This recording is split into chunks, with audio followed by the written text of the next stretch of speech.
Before I start this video, I just gotta show y'all this.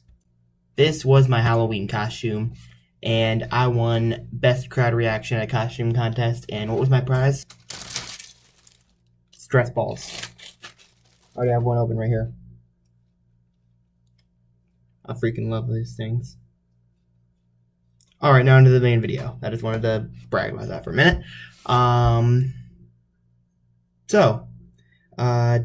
Today, yes, it is technically today as I'm recording this because it is a little after midnight on November 2nd. It is election day. There's elections in most states, I think, including my home state of Connecticut. I already voted like a month ago for, I voted absentee. But those are all local elections. There's plenty of elections, here in Massachusetts as well, and in New York, and New Jersey, and Virginia. Virginia is the one we're going to be talking about today. This is the election that everybody's talking about, the gubernatorial race. It's between former Governor Terry McAuliffe on the Democratic side and Republican businessman Glenn Youngkin.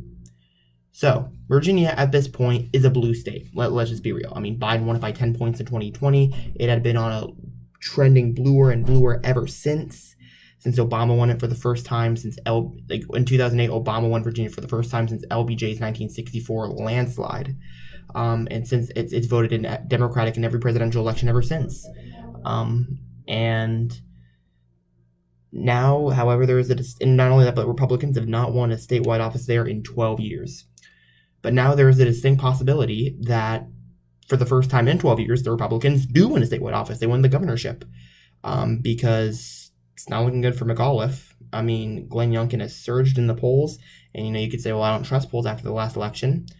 Okay, fair enough. But I mean, it's going to be a tight race regardless.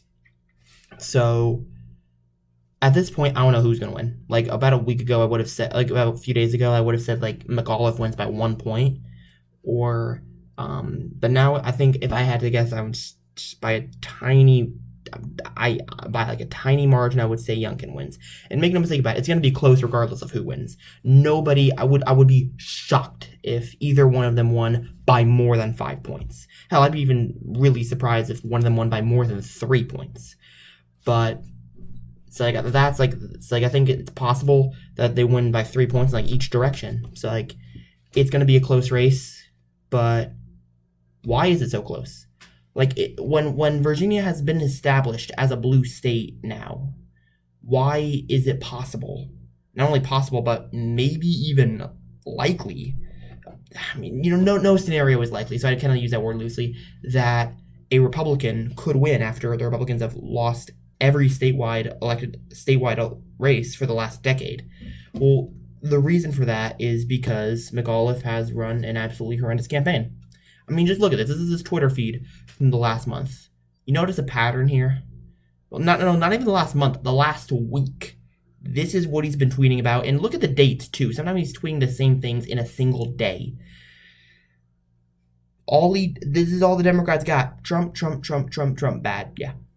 Yeah, well, that strategy barely won you the presidency when you should have crushed him with COVID and over 200,000 deaths at the time, which I mean that's laughably low compared to what we're at now, but still.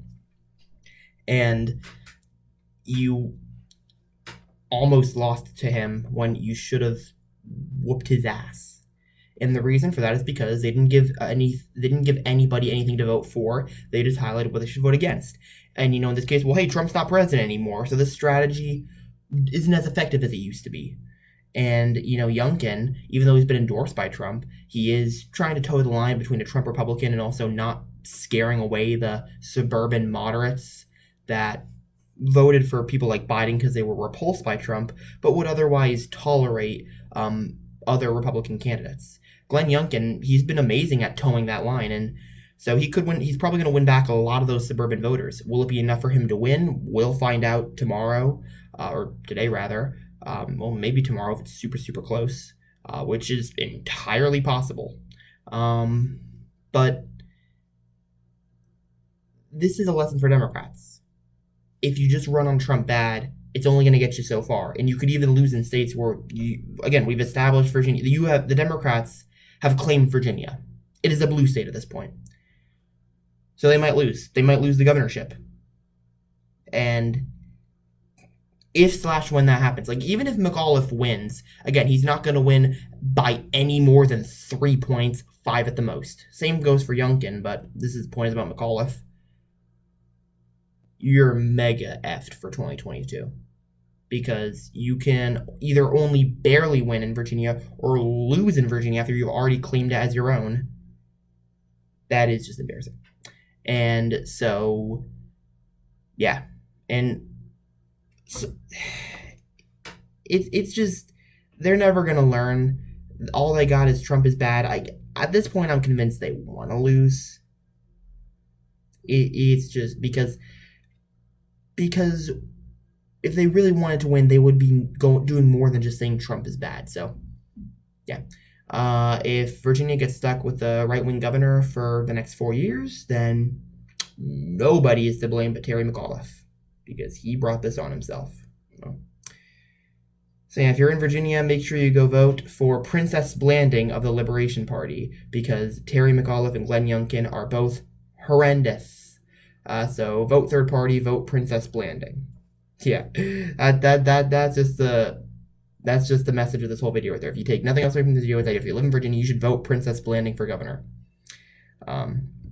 But yeah, in reality, Democrats, you mess this race up. Even if you do squeak by and win, you have pretty much shot your chances in 2022, particularly in the House. Yeah, Democrats gonna Democrat.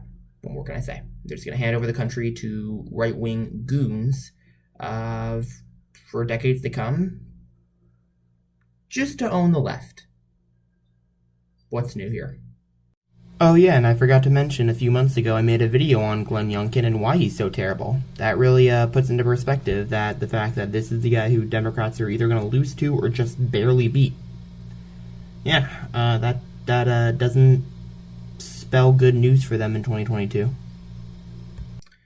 Well, thank you all so much for watching. If you like this video and you want to see more, make sure you leave a like, subscribe, comment with your thoughts on the situation. Otherwise, you can check out more Kawa's Mind right over here, and you can check out my latest video right over here. That's pretty much all I got to say. If you're having an election day, then go vote, I suppose. And I'll see everybody on Friday. Peace.